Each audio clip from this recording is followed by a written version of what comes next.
और एक डॉक्टर एक मरीज के साथ कितना समय दे पाएगा?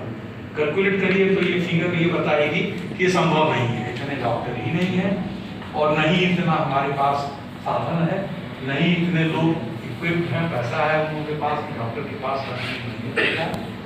तो ये समझ में आई कि हमारे जैसे देश में या डेवलपिंग कंट्री में अगर हमको बहुत आगे बढ़ना है तो इस तरह की बीमारी जो रोकी जा सकती है उनको रोकना बहुत आवश्यक है। साथ साथ कि हम इस प्रोफेशन में आप सब आ गए हो तो ये भी बता दें कि ये भी जरूरी है कि जिनको बीमारी हो गई है कम से कम उनकी देखभाल हम करें, उसकी भी हमारी आवश्यकता है।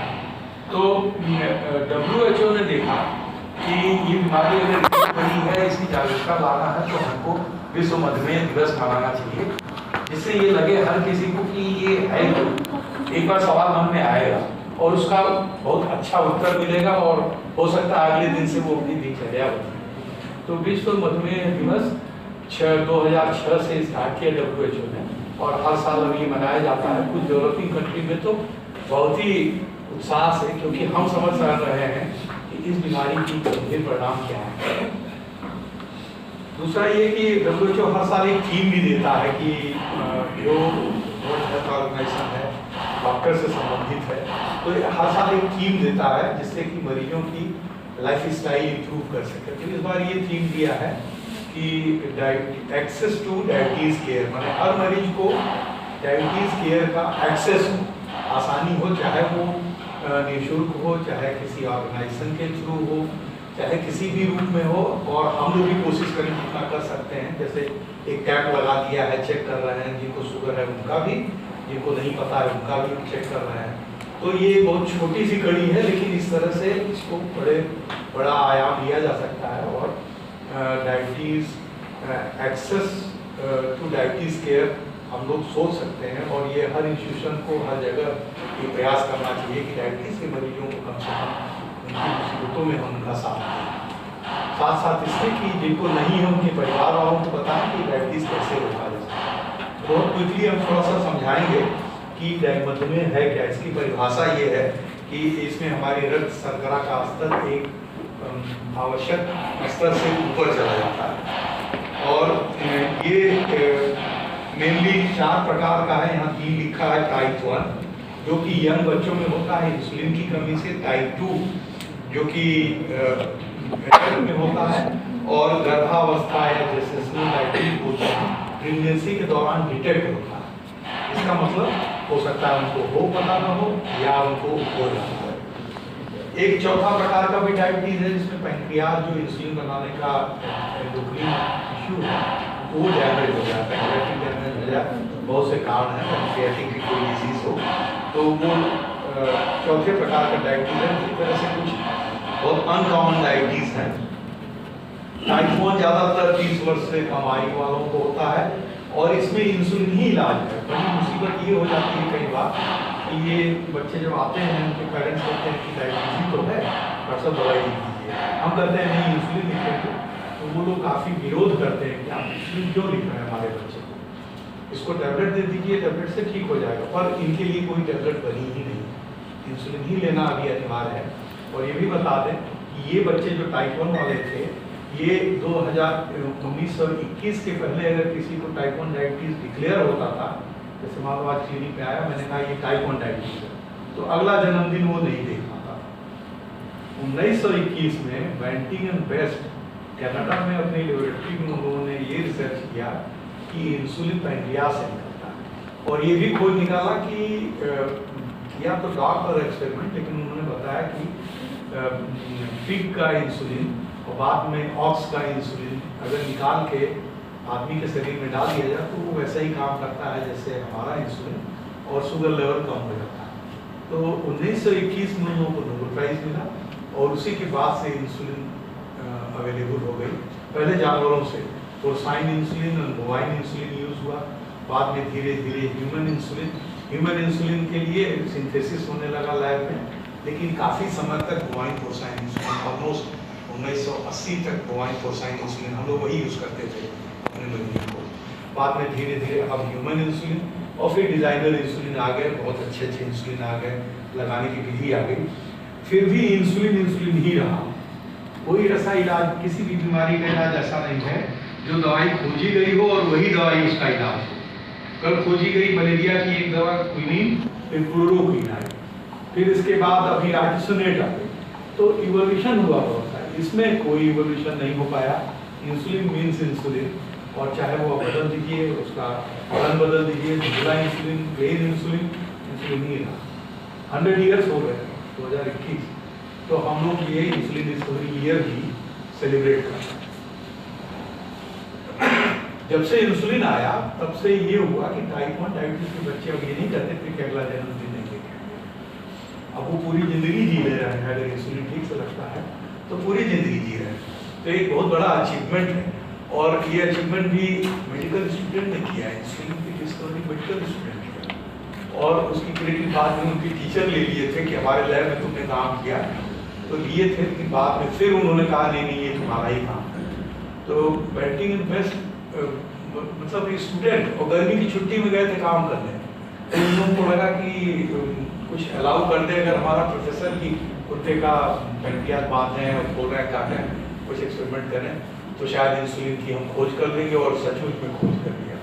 और मजे की चीज़ कि इंसुलिन का नाम 1864 में ही नाम रख दिया गया, ये इंसुलिन कहलाएगा, पर पता नहीं था कि इंसुलिन है, खोजा गया 1921 में। तो उससे अब बहुत बड़ी विजय मिली हम लोगों को। मधुमेह के प्रकार जैसा मैंने बताया, टाइप 1 और टाइप 2। टाइप 2 ज़्यादातर 30 वर्ष से अधिक की आयु में होता है, और इसमें टैबलेट इंसुलिन दोनों इस्तेमाल होता है। पर आज की तारीख में अगर लोग बहुत मोटे हैं तो 30 साल से पहले ही हो जाता, और हम कहेंगे 15 साल से पहले हो जाता। और जो दवा खोजी गई थी टाइप 2 की, वो 30 साल के बाद हम की थी। अब जब वो 15 साल में हो रही है तो लिखा है कि ये दवाई 15 साल के बच्चे के लिए नहीं। मुसीबत ये है कि अब 20 साल लगेंगे उसको खोजने में, एक दवाई खोजने में 20 साल लग जाते हैं। तो अब बच्चों के लिए जो डायबिटीज़ की दवा है वो आए कि कौन कौन सी, बहुत लिमिटेड दवाएँ हम लोग खोज पाए हैं जो बच्चों में दी जा रही हैं टाइप 2 डायबिटीज़ अगर हो जाए, जो कि आजकल होने लगा। तो ये भी एक बहुत बड़ी मुसीबत है कि हम लोग जैसे शहर में नहीं, लेकिन दिल्ली, बॉम्बे, कलकत्ता, मेट्रो सिटीज़ में ये टाइप 2 डायबिटीज़ बच्चों में भी हो रहा है। तो ऐसा नहीं कर सकते कि एज ही बहुत इम्पॉर्टेंट है, लाइफ स्टाइल बहुत इम्पॉर्टेंट है, उससे भी ज़्यादा। और ये जेस्टेशनल डायबिटीज़, जैसा मैंने बताया कि जेस्टेशनल डायबिटीज़ भी एक प्रकार का या तो खोजा गया या ड्यूरिंग प्रेगनेंसी हो गया। होता इसलिए है कि प्रेगनेंसी के दौरान बहुत से हार्मोन बनते हैं, इंसुलिन के एक्शन को कम करते हैं, जिसकी वजह से जेस्टेशनल डायबिटीज़ हो जाता है। लक्षण क्या क्या है, ये बड़े अच्छा कार्टून दिखाया।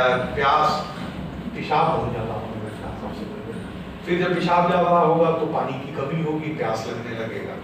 फिर वेट, ग्लूकोज शरीर में बहुत है, उसके बावजूद मरीज को लगता है कि हमको हमारा शरीर कम ग्लूकोज वाला है, क्योंकि सेल में जा नहीं रहा है। तो उनको भूख बहुत लगती है, खूब खाना खाते हैं, वेट लॉस भी होता है।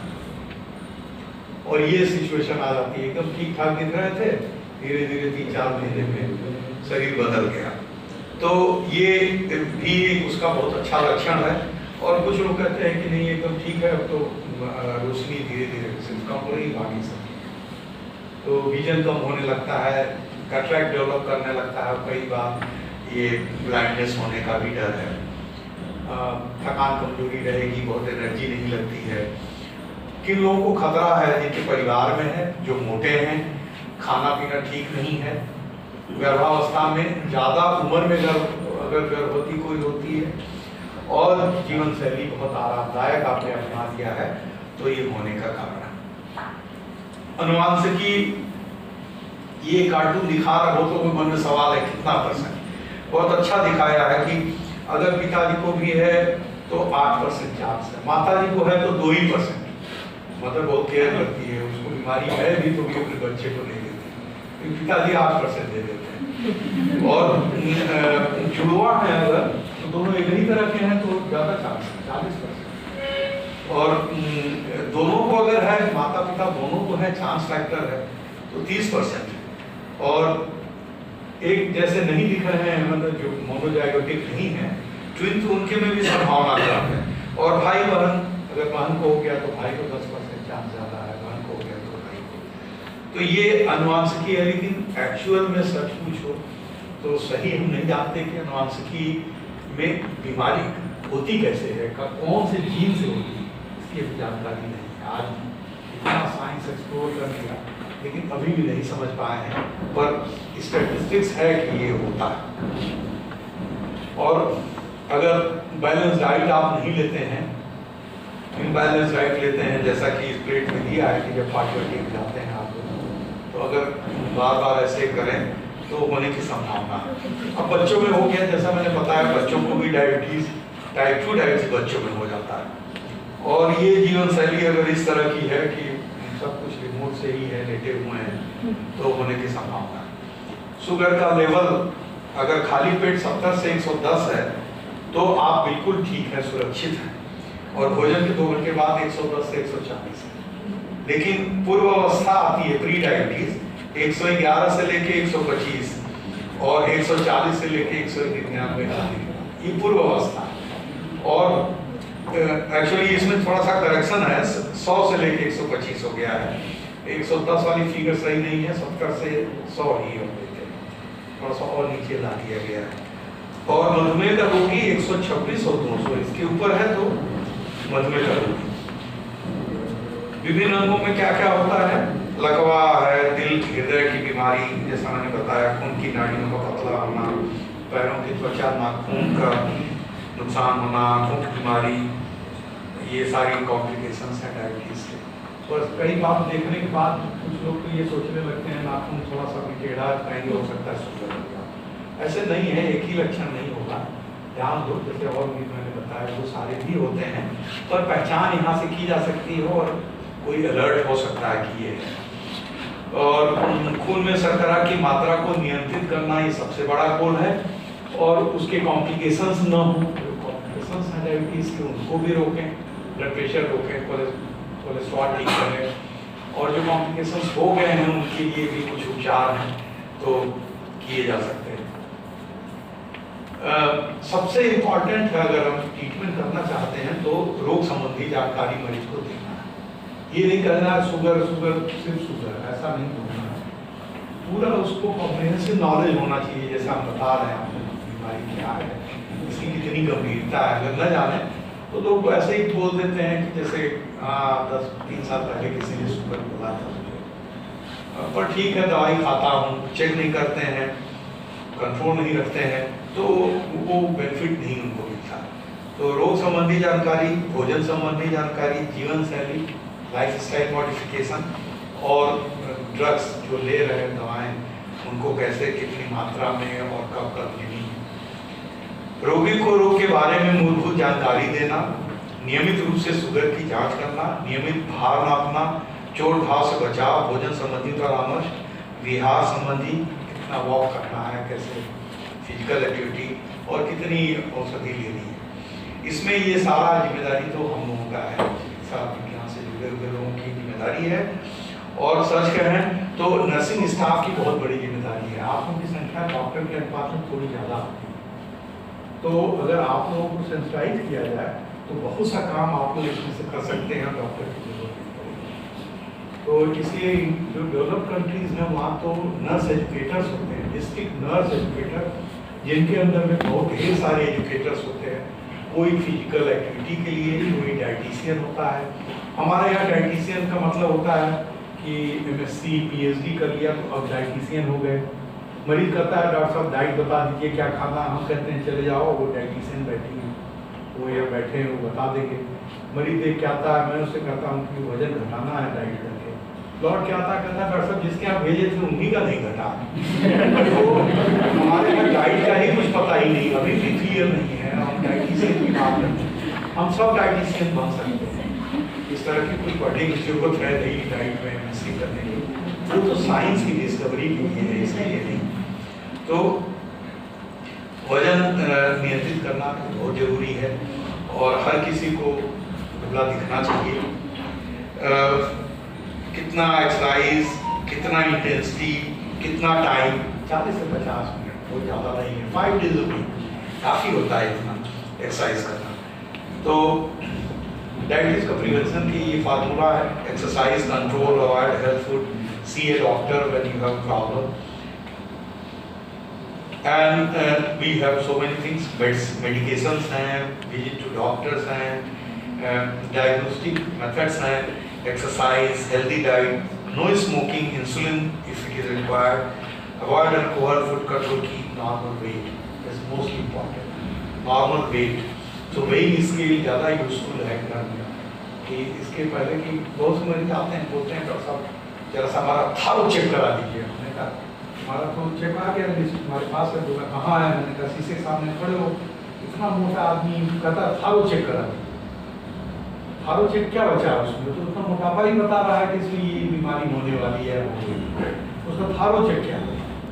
तो ये बड़ा जानकारी होना चाहिए कि नॉर्मल वेट रखना बहुत जरूरी है। तो इसी के साथ हम इसको ख़त्म करते हैं और आप लोगों का आभार व्यक्त करते हैं। आप लोगों ने सुना, हम श्योर हैं कि ये प्रैक्टिस हो और प्रिविलेंस ऑफ डायबिटीज इतना ज़्यादा है, आई एम श्योर कि by another 10 years, at least 20% of the young people sitting in the audience will have diabetes. 20% on people, और this figure में भी even higher. अभी जनवरी में तो किया उन्होंने स्टडी को कहना 40%। तो 100 में अगर 40-50 को डायबिटीज हो जाएगा, इमेजिन इसकी रिस्पॉन्सिबिलिटी हमारी यार पता चल गया तो हम वेट बढ़ने नहीं देंगे और फिजिकल एक्टिविटी कम नहीं करेंगे, चाहे हमको कुछ भी बहुत अच्छा बहुत सक्सेसफुल होकर क्या करेंगे आप, वेट इतना ज़्यादा है, क्वालिटी ऑफ लाइफ 0 है, बहुत सक्सेसफुल